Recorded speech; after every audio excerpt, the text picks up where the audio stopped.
Good day everyone.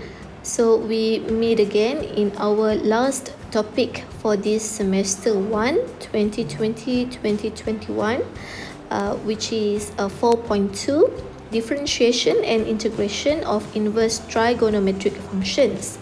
So basically I believe that you already learned the first part in this chapter 4, which is inverse function. So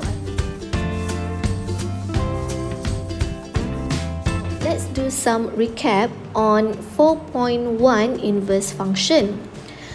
I believe that every one of you have already watched my previous teaching video on this part.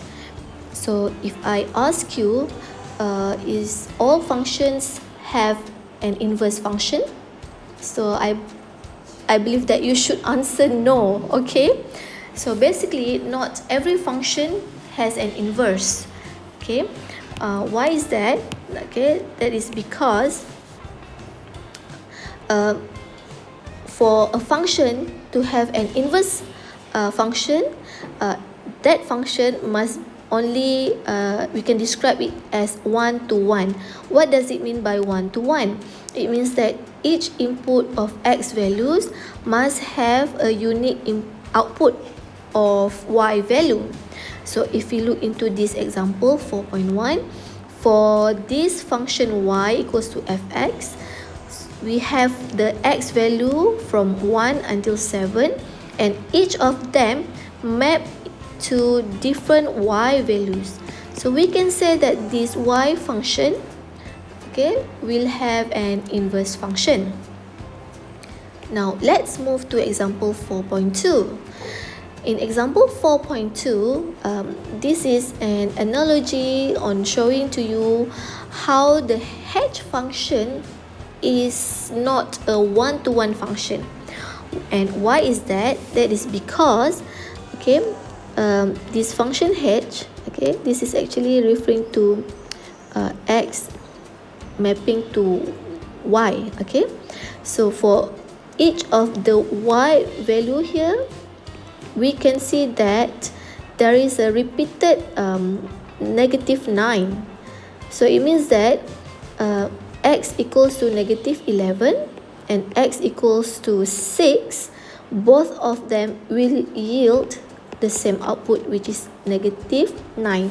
So when this occurs, it means that this function h is not a one-to-one function, simply because the value of -9, it appears more than once. So this function will not have any inverse function, okay? Alright, and then once you understand the fundamental or the basic of inverse function here, we go into how to find the inverse function itself. Alright, so basically you need to understand or memorize these 4 crucial steps. Okay, the steps are, first of all, you need to change the fx function into y, and then we switch the x and y value, we switch their position, and then we solve for the y, and then the final output for y, we change the y itself into inverse function x, okay? So you can look into example 4.3. okay? In this example, it shows how to find the inverse function for fx. So fx here is 2x minus 5. Alright, so first of all, we change the fx into y. So here we go, or we write it like this: y equals to 2x minus 5. This is the first step. The second step, we switch the position of x and y. So y become x and x becoming y. So then we can go to step 3, we solve for y. So since we are interested to solve for y, our equation or function here will become x plus 5, therefore y equals to x plus 5 over 2. And the final step is we change the y in, okay, to become inverse function x, okay, x plus 5 over 2. So this is a pretty simple example, very straightforward. Okay, so I'm not going to further discuss example 4.4 and so on. I want you guys not to forget to do exercise 4.1 here. So this is as exercise or training for the final examination. So try to answer that one.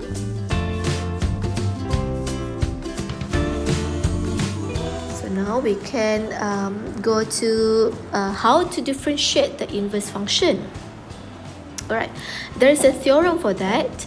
Okay, there's a formula. It's a very once you understand how to find the inverse function, so the last thing you need to know or try to solve for differentiation of inverse function is by using this formula.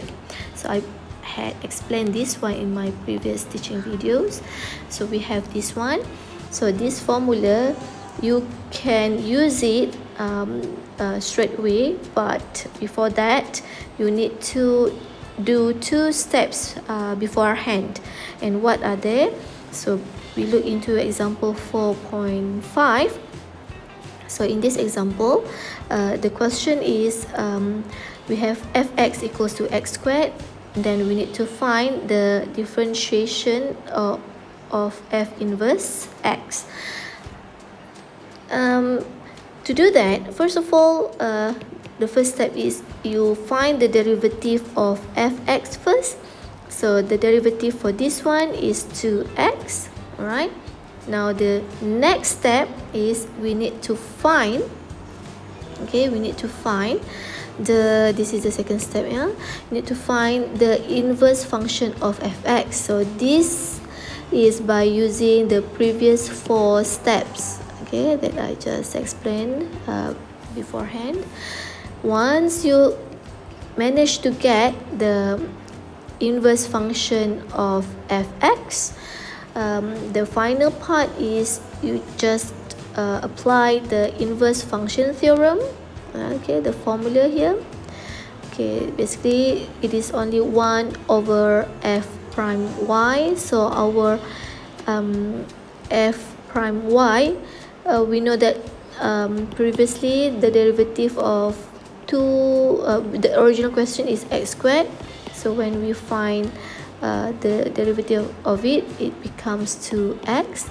So this x here, okay, we convert it into the f inverse. So basically it is 1 over f inverse, f differentiation of f inverse, right? Okay, that is very ugly. Let me rewrite for you again.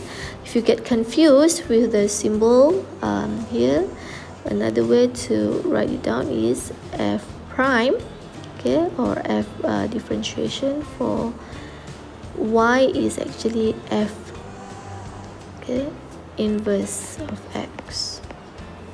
Alright, so that is why the x here we substitute with this answer. Alright, so we stop right there, and let's continue with 4.2, differentiation and integration of inverse trigonometric function.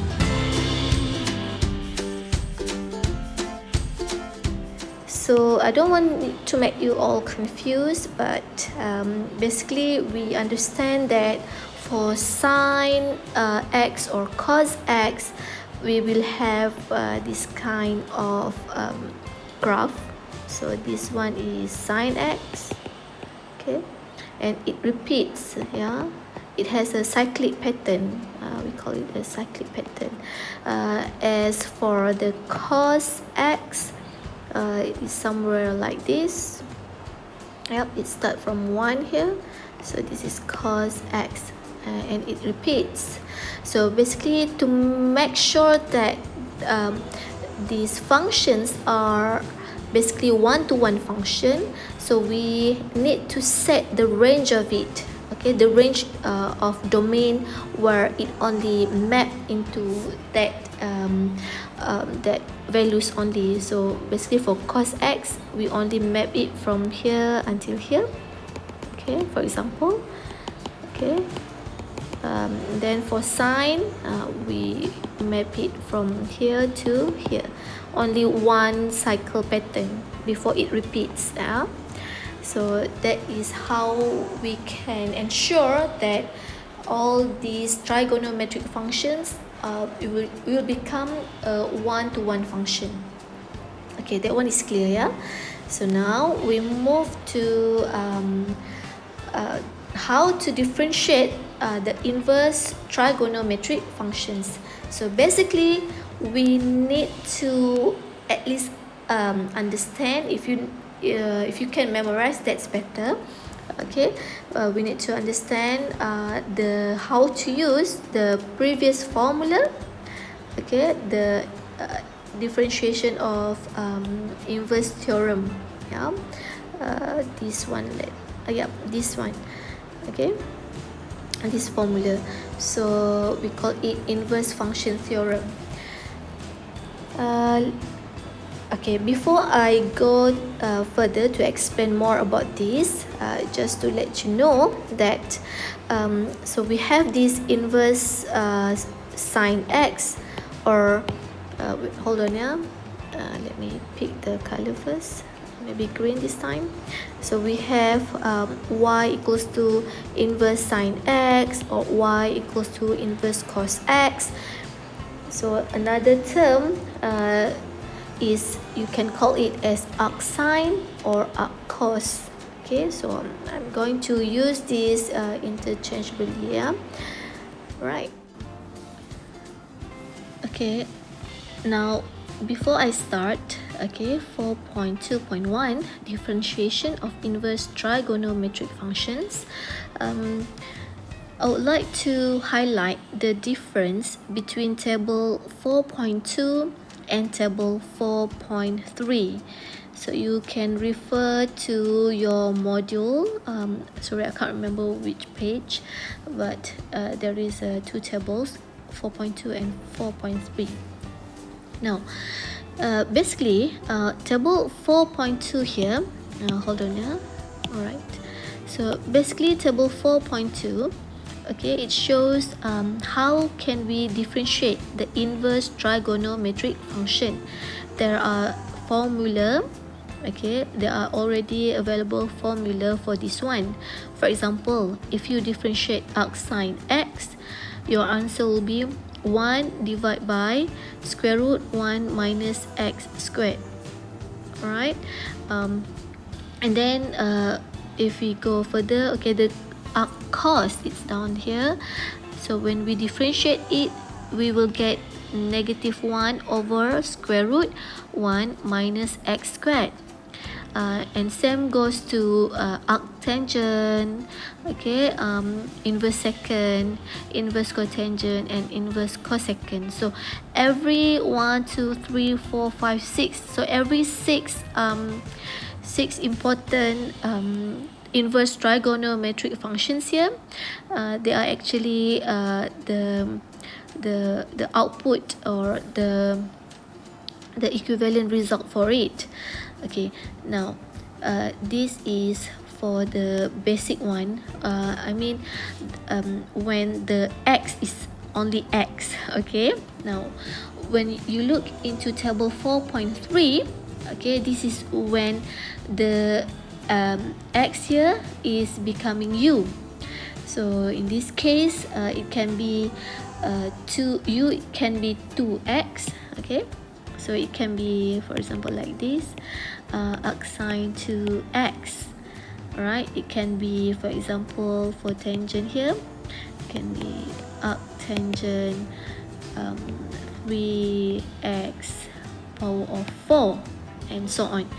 So basically, when you encounter where the variable x is no longer single x but it has a constant or it has a power like this, so you may need to use this formula. Okay, if you notice, okay, this formula is actually coming from the chain rule concept. All right, why am I saying that?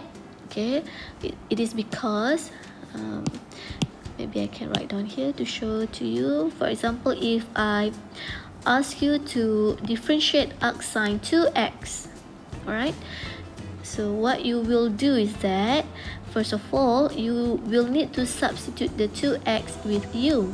Okay, so we will write down here u equals to 2x, so that du over dx will be becoming 2, and then we have y equals to arc sine u.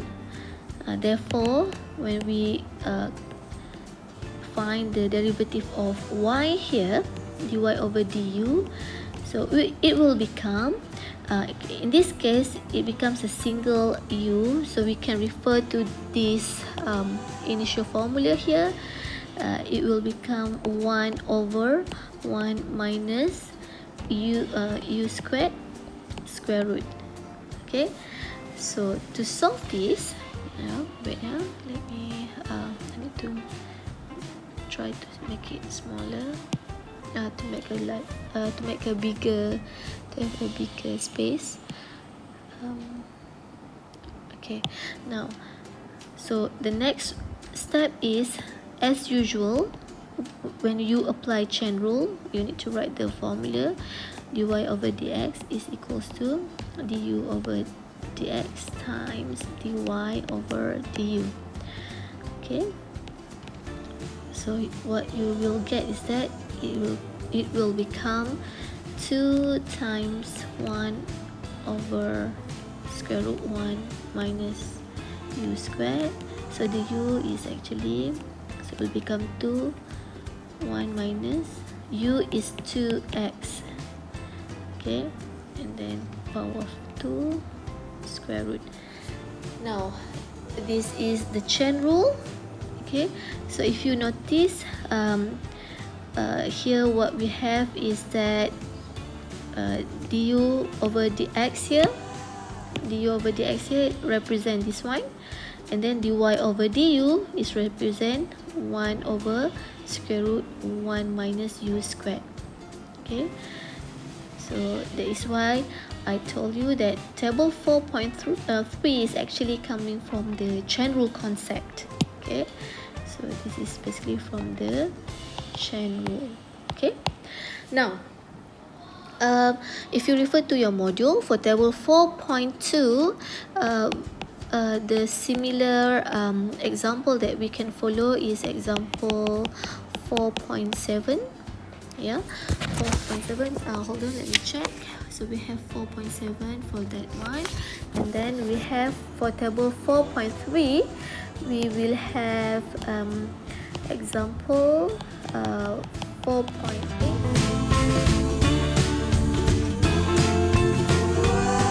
Now we move to example 4.7. So you look, the solution is quite long. Okay, it is because this question is actually to show you how to prove the differentiation of arc sine. So basically we are looking for the differentiation. Okay, hold on. The differentiation of arc sine x. We already know from the table, from the previous table, that differentiation of arc sine is this one, 1 over square root, 1 over square root 1 minus x squared. Okay, now we will try to prove that here. If you look towards the end of the solution, you will see that we managed to prove it. Okay, now I will explain to you the step by step on how to do this question. Okay, So first of all, okay, we know that the question asking us to find before we can differentiate this function, yeah, we need to find the inverse of it, okay, because of the original question asking the typical trigonometric function, which is sine x. So we need to find the inverse of it. In order to do that, you need to remember the 4 steps. Okay, the 4 steps to find. Okay, the 4 steps to find the inverse function. So what is the first step for that? Okay, so the first step is, if you can recall from my previous teaching video, the first step is that you need to change the fx to y. Second step, you need to switch y to x and x to y. Okay, you switch. Maybe it is better if I can use this symbol. Okay, so y become x and x becomes y. The third step, we will need to solve the y, and final answer, we change the y. Okay, change y to inverse x, inverse function. Okay, so what the solution shows you is that, okay, that one is here. Okay, if you look closely, this is the 4 steps that I'm talking about. Okay, so if you follow this one, first we change it y, fx to y is here. Okay, this is the hold on, let me change it. This is the first step. The second step, we switch x to y, y to x, and then we solve the y. This is how we solve it. So here in this case, okay, first we know fx equals to sine x. Then we change fx to y, then it becomes y equals to sine x. Now our second step, x become y, y become x, and x becomes y. Our third step, we solve the y. So to solve the y, since we are interested here, the y, so it will become y inverse sine x, or arcsine x, and then we switch back y to f inverse symbol. Okay, alright, now we've done that. Okay, next step, okay, to find the solution for this, you need to apply the what we call as inverse, hold on, let me change the color for this one, maybe green. Yeah, so first we know that we need to apply the 4 steps. Okay, now we need to apply the inverse theorem. The inverse theorem, it says the formula is like this. For the inverse theorem function, inverse function theorem, forget about this one. Okay, inverse function theorem. So when we differentiate this one, okay, f prime inverse function prime x equals to, so I wrote down the formula first, is equals to 1 over f prime, in the bracket is the inverse function. Okay, now we need to find the differentiation for the original function here. So first step, okay, this is the first step, we find f prime, okay, of the original question. I can write down, find f prime. The second step, okay, we find the inverse function. We actually already done this here, yeah. And the last step, apply the inverse function theorem. Okay, the formula. This is the formula here. So find the f prime. So basically we know that when we want to differentiate sine x, okay, we will get, okay, here we will get maybe red, we will get, okay, f prime x equals to cos x. Alright, so we already did the second step here, which is this one. So the second step is all this, find the inverse function of it. Now I'm going to show you how to apply the inverse function theorem. It's very easy. We just yeah, okay, this is the formula of it.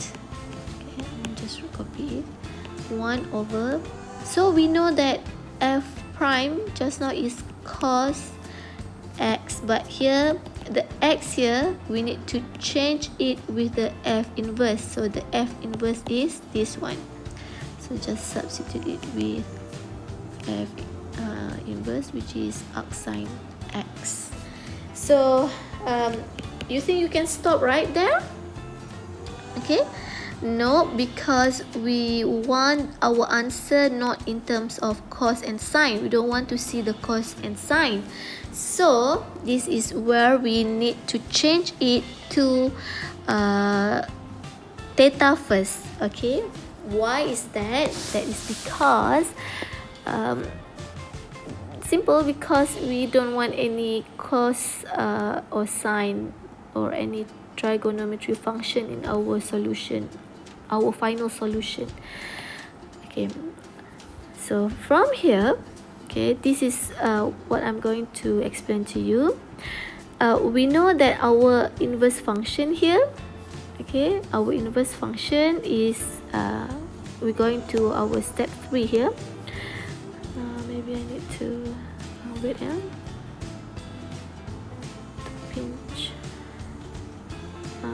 Okay, so going from our step 3 in inverse function, we know that y is equals to arcsine x.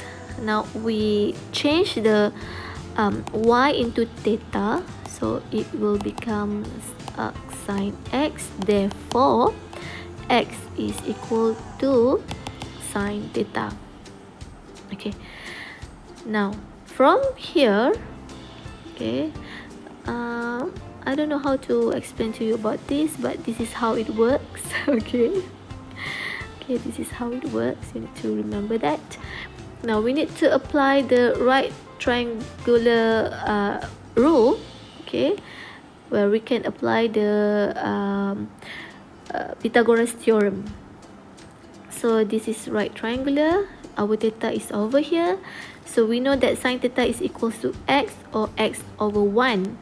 So we know that sine theta, okay, sine theta is opposite over hypotenuse, whereas cos theta is adjacent over hypotenuse. So based from this definition, we know that opposite of the theta here, okay, so the opposite of the theta is the right triangular here, so this will become the x, and the hypotenuse is here 1. And how to look for b here? So you need to remember this Pythagoras theorem, c squared equals to a squared plus b squared. We interested to get b. Okay, c is the hypotenuse, so c squared minus a squared square root. So this is the formula, and you will get c squared is 1 squared is 1 minus a is x squared. Alright, so this is our b. Now why we want to look for b?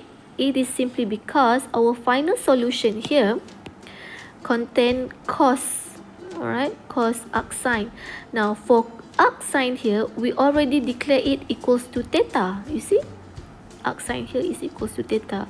We want to simplify it. Okay, we want to simplify it. So the next step is, okay, hold on. Therefore, the next step is, okay, I'm copying the previous answer. So this is 1 over cos. We know that arc sine here is actually theta. So I'm simply put theta here, right? And then since cos theta, we can find it from here. Our right triangular is the savior, our savior here. So cos theta, theta is adjacent over hypotenuse. So adjacent, our adjacent is B. Okay, if I write down cos theta is equals to 1 minus x squared square root over 1. Okay, and then we just plug in over here.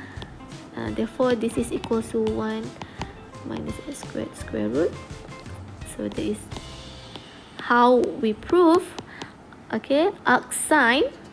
So arc sine is equals to 1 over square root 1 minus x squared, same as shown in the previous table here.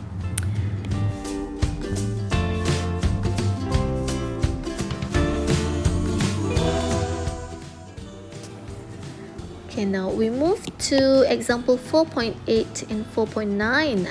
I told you just now 4.8 and 4.9 represent examples for table 4.3 here. Okay, and just now I just told you that this table is actually coming from the chain rule. Okay, so I don't want to waste time. Let's go through this one by one. It's very simple. So this question asks to find the derivative of fx equals to arc sine 2x power of 3. Yeah. Cannot see very clear. Yeah, let me make it bigger. Okay, perfect. So the solution is that if you look carefully, this is the composite function. We have function in a function. Okay, function here in a function, big function here. So you can apply the chain rule. So basically you can use the table 4.3 straight away, or you can do this chain rule steps, step-by-step procedure. So you have an option there. Okay, what I mean by applying directly the formula from table 4.3 is that let me show you just a quick example. So we know that why I wrote the integration. Okay, so we know that dy over dx. Okay, so y is in our question is arc sine 2x cubed. Okay, so if you look carefully from the figure, from the table 4.3, we have 1 minus u squared times du over dx. So we substitute the variable here, 2x cubed equals to u. So our du over dx is 6x squared, and then we just plug in over here 1 minus our u just now is 2x cubed. Remember we have squared here, so in the bracket squared, and times 6x squared. So your final answer will be, you can leave it like this or you can, so it's up to you, yeah, so long that it is both are correct. Okay, I hope you understood. This is how we apply directly from the table 4.3. But remember, not all questions can be solved like this. For example, if we look to example 4.9, we need to find the derivative of fx equals to 1 plus x squared times times arctangent x. So if you look closely, this is not function within a function. so you don't need to, you can't straight away apply table 4.3. So table 4.3 is cannot to be applied here. All right, so I might change this one. Example 4.9 is not true, for it's not referring to table 4.3. However, it is actually, let me do some correction here so that it's not getting confused to students who are not very well versed with calculus. So example 4.9, yeah. Okay, come again to this. So if you look closely, this is two different functions. This is u and this is v, and both are multiply each other. So that is why we need to apply product rule. So product rule formula, I usually teach student, the product formula is u v prime plus v u prime. Okay, so if you look closely, it's same. This one is actually for the first term here, this one is for the second term here. Okay, do not get confused because of this simple changing here. Okay, because this notes is was done by other lecturer. She probably more more easily understood by using this one. So this is probably why she wrote it like this. But again, don't get confused because of this one. Right, so long that you are applying the correct formula, then that's okay. Okay, now so simply you can try, you declare it u equals to 1 plus x squared, and your v is equals to arctangent x.